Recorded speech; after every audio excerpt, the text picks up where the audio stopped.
It is the perfect setting for a horror movie, a room filled with bodies, frozen in eerily lifelike poses. And these aren't wax, they're real people being seen by millions in cities across the country. But where did these bodies come from? Who were they before they were put on display? Chilling questions Chief Investigative Correspondent Brian Ross digs into tonight. And we warn you, some of what you're about to see is graphic. It has become a runaway hit show. Human bodies, skinned, trimmed, and essentially pickled or cured in plastic. It's a mind blower. Everyone should come see it. Every vein, muscle, organ, and bone of what was once a real person, carefully preserved in ways that were not possible before. I was a little leery about coming, and then as I got here, I thought it was fantastic. The bodies are put on display in a full range of poses. Running with a football, throwing a baseball, shooting a basket.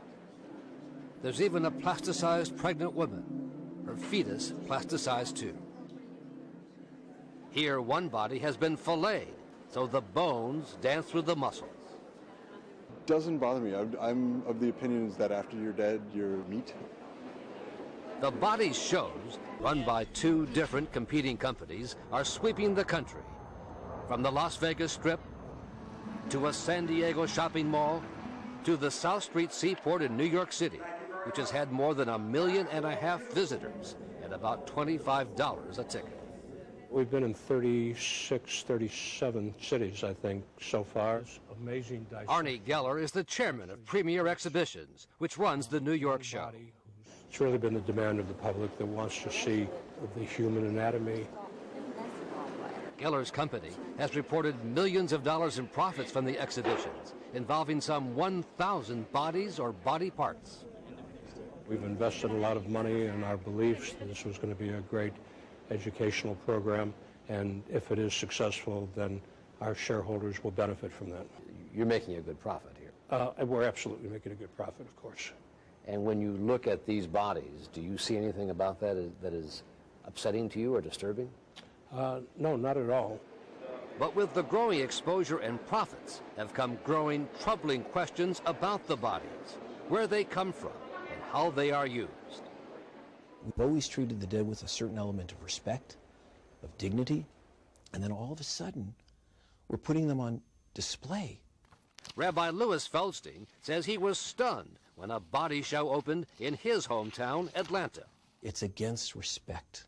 It's against respect for the life that was lived. For example, a set of the bodies was featured in the most recent James Bond film, Casino Royale. Wait here. The plasticized remains of 3 human beings posed playing poker, all at the request of the film's producers. For Hollywood, a new kind of prop. For Rabbi Feldstein and others, a new kind of lobe. It's art. It's science. No, it's entertainment. You're going to be entertained. You're going to be entertained by looking at dead bodies. Can you learn something from it? Sure. There's lots of things I can learn from. Is it right to learn from that? I would say no. But the issues go far beyond just the religious. A 3-month 2020 investigation into the business of bodies tracked the ghoulish process to its origins. From a body processing factory on the German-Polish border to internet sites that offer the plasticized bodies for sale, to this rundown warehouse in northern China, where our undercover cameras saw what has been, until now, kept well hidden. Tell me where the bodies come from. Where do the bodies come from? All part of a thriving new business, processing human bodies to meet the demands of a growing audience. A barrier has been broken. And for me, the most frightening part of that is that barrier has been broken here in America. We first began to look into the business of bodies after we heard what was mistakenly delivered to the people who live in this house outside Grand Rapids, Michigan. The Larmands, who recently moved here from France, had expected a build-it-yourself table, but 2 extra bubble wrap packages came with it. And I remember turning the package around, trying to see through the bubble wrap paper what was inside. It was a human head, preserved in plastic. I dropped everything. I looked at my husband. I said, "Did you see what I saw?" It's her ear! They called the police, who soon discovered the human head had come from China. It was supposed to have been delivered to this company in Traverse City, Michigan, Corcoran Laboratories. When we checked out Corcoran Laboratories, we discovered their astounding website. Not only do they sell human bodies from China online, click here for a price quote, but they also are a supplier for premier exhibitions and part of the worldwide cadaver network. I mean, think about it. We're going to be walking down Fifth Avenue, and these things are going to be in the window of department stores. Professor Todd Olson, the president-elect of the American Association of Clinical Anatomists, says his members in New York are boycotting the show. I would like to know more about where these bodies came from, how they were acquired, and it is amazing to me and every other anatomist in the state of New York who is licensed to have human beings as cadavers on our premises. The laws that apply to us do not apply to them. And they do not have to meet that requirement? They do not. Our investigation found that containers of plastinated bodies have been sent to the U.S. from China through the Port of Los Angeles. And shipping documents obtained by 2020 show how suppliers for premier exhibitions avoid the laws relating to human remains by declaring the human bodies as plastic models, plastic model for medical teaching. This is not a model any more than a mannequin is a human being. We showed the documents to the chairman of premier exhibitions. Right. Do you think that's accurate? Technically, it's accurate, of course. A plastic model for medical teaching? You know, I can't debate it with you over and over again. I mean, You think that's my accurate? Statement. I think that they are plastic models technically.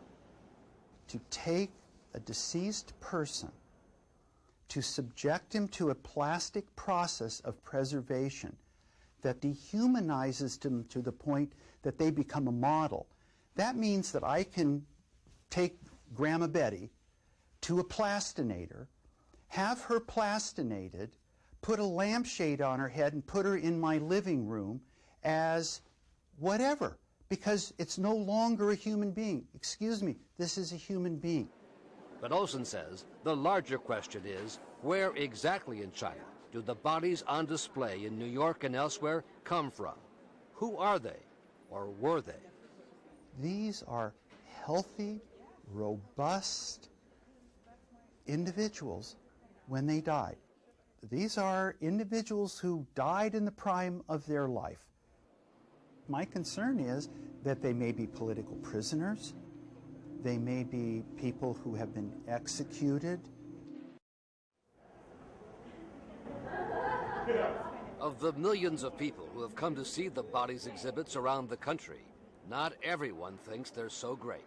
When I walked in and I saw that the bodies were Chinese, found out that they were from China, I immediately was suspicious.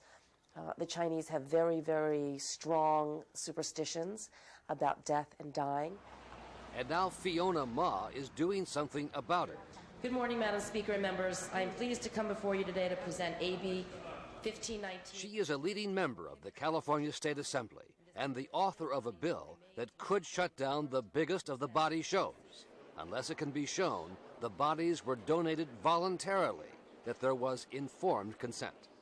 As a Chinese, of Chinese descent, I just don't believe that any family would consent to having their kin shown in this way, the skin ripped off, body parts exposed, so that someone else could be making millions of dollars off of looking at them. And the man who invented the human plastination process to begin with agrees. Dr. Günther von Hagens, who operates a body factory in the German town of Guben and has made millions himself, says greed has turned the process into something reprehensible. I am concerned that public exhibitions are hijacked by corporate interests. Here you just sort of pulled it apart here. Yeah, this is again... Showing 2020 around his gruesome operation, From the corpse receiving room to the production line of chemical vats to the teams of what are called human dissectors. Van Hagen says all the bodies he uses for his shows are from people who have voluntarily consented prior to death, including the man whose head is on display with its whiskers and skin still intact. Bill Clinton, actually. And this one he calls Bill Clinton, once a 76-year-old German bank clerk. Saxophonist, you know. One of the thousands of Europeans and Americans who Van Hagen says have donated their bodies for public display. Isn't he sort of a joke, the way you have him? I think humor and death should go together. But what Van Hagen says is not so humorous is how so many bodies have become available in China, including bodies he believes that are those of executed prisoners. I know that it is quite normal that executed prisoners are used for anatomical purposes in China.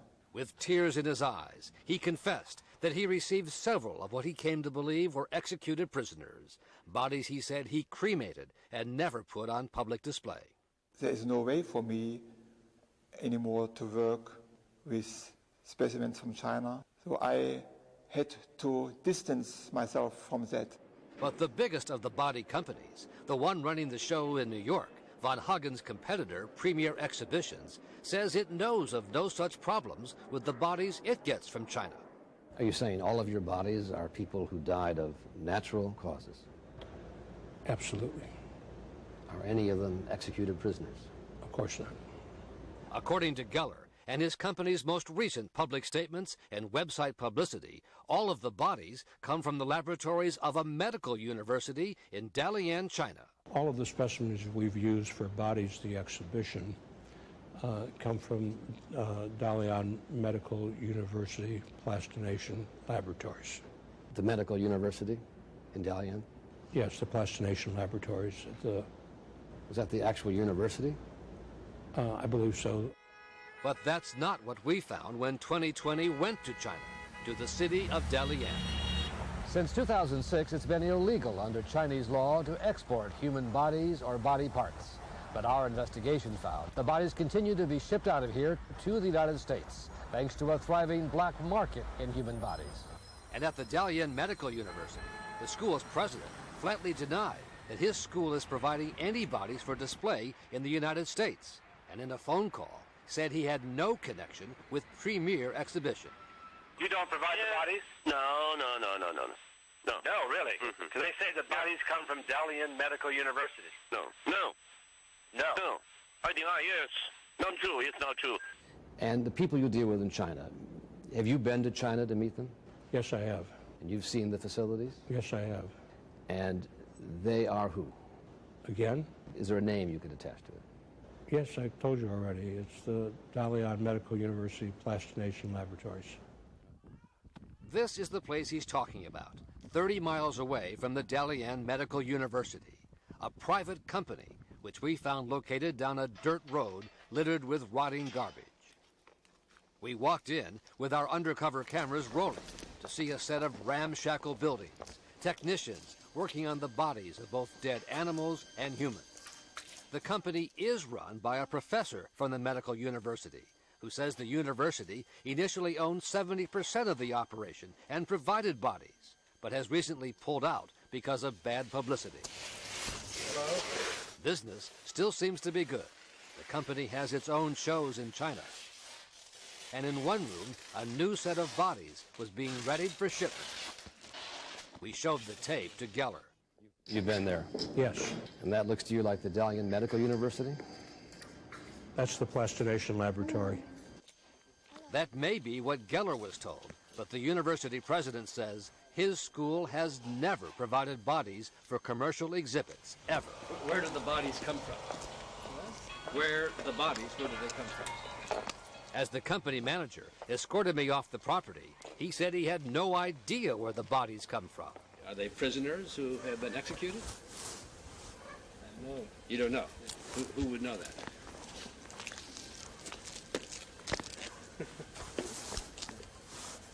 That's all you can say? You don't know?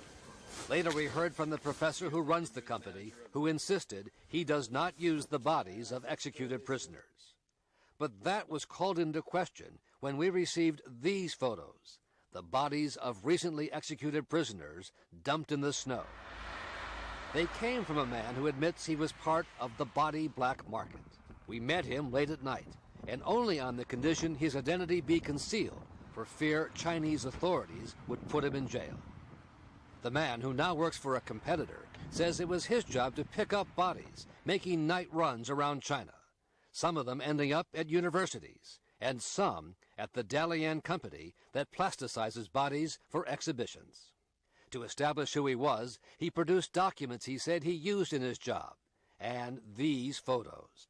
They were taken, he says, 4 years ago in another city, where the bodies of executed prisoners are essentially sold for about $200.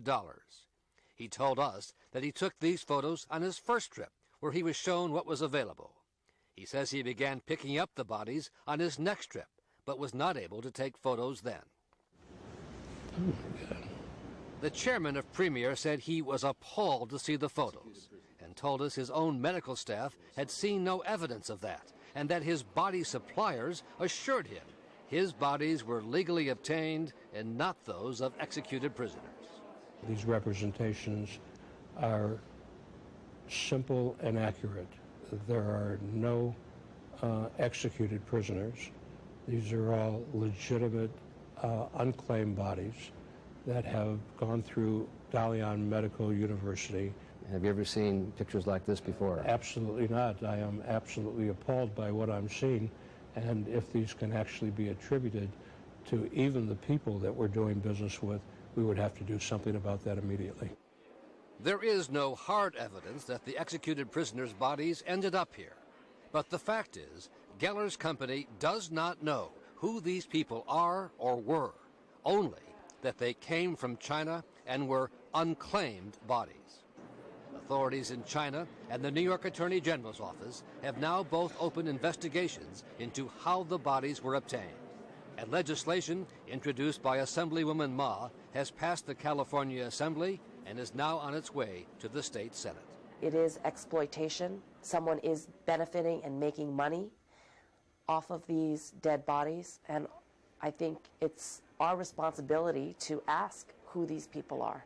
I see a society that has turned death into entertainment, and thus what was once filled with hope and love and meaning and caring another human being is now just this thing that an audience can be entertained with.